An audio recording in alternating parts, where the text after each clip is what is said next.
Heard the outgoing JSC CEO, Nikki Newton-King, this morning.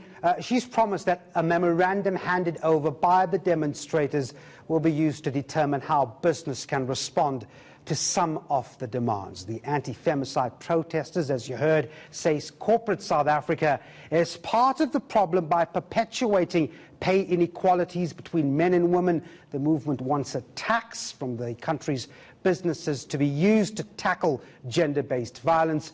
Well, Business Leadership South Africa CEO, Busisiwe Mavuso, joins me now just on some of these issues. Busisiwe, thanks for coming in. Thank you. Thank you very much, Devin. So this demonstration follows a heartbreaking and dreadful week, and many would say it's much longer than that.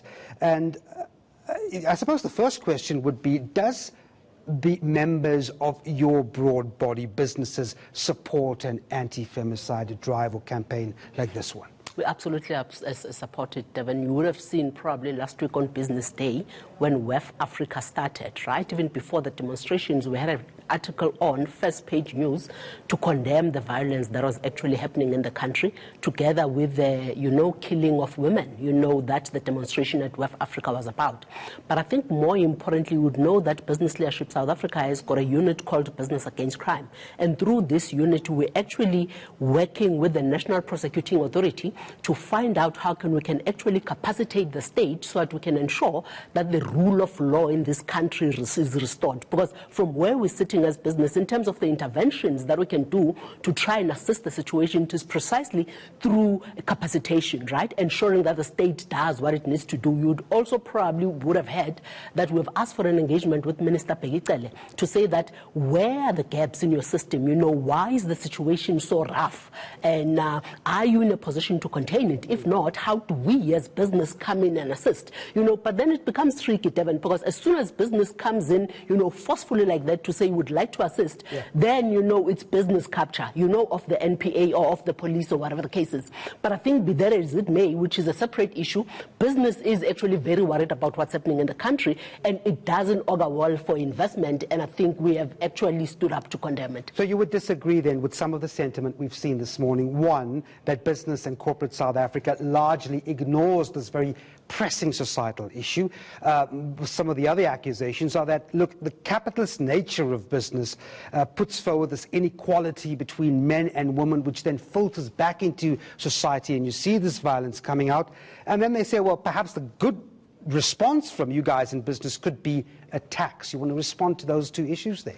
So I think we can definitely explore the issue of a tax, and I think this is what I've been trying to follow what is happening in Sandton this morning to find out exactly what are the articulations of those that are protesting, what are the demands, against business, because I think we have actually been very open as Business Leadership South Africa in particular to say that our focus is to ensure inclusive socio-economic growth and transformation. And when you have 52% of your population that is under siege, the way we as women are under siege, then obviously that doesn't augur well for inclusivity. So I think we'd like those more, frequent and intimate engagements with civil society to say, how can business meaningfully get involved? And I deliberately emphasize meaningfully, Devin, right? And I think it will be meaningful if we were to hear from them what it is that they think, they'd like to see business doing, because otherwise our interventions are going to be a hit and miss. So I think the issue of a tax is definitely something that would like to explore further as business and see to what extent we can actually assist the situation, as it were.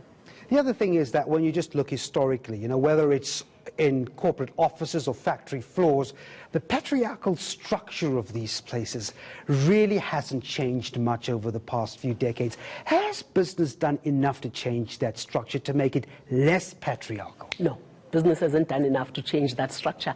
It is not a South African structure, it is not an African structure, it is a global structure, right? We still live in very much a patriarchal society, and I think the pay gap disparities, are the same, universally, the whole world over. It doesn't, however, say that it is correct that business should continue to perpetuate what it's perpetuating.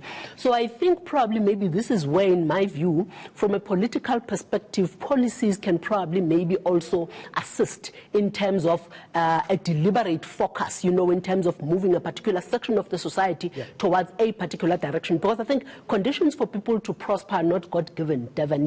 They are created. And my view is that they are created by government, through macroeconomic policy that will force us as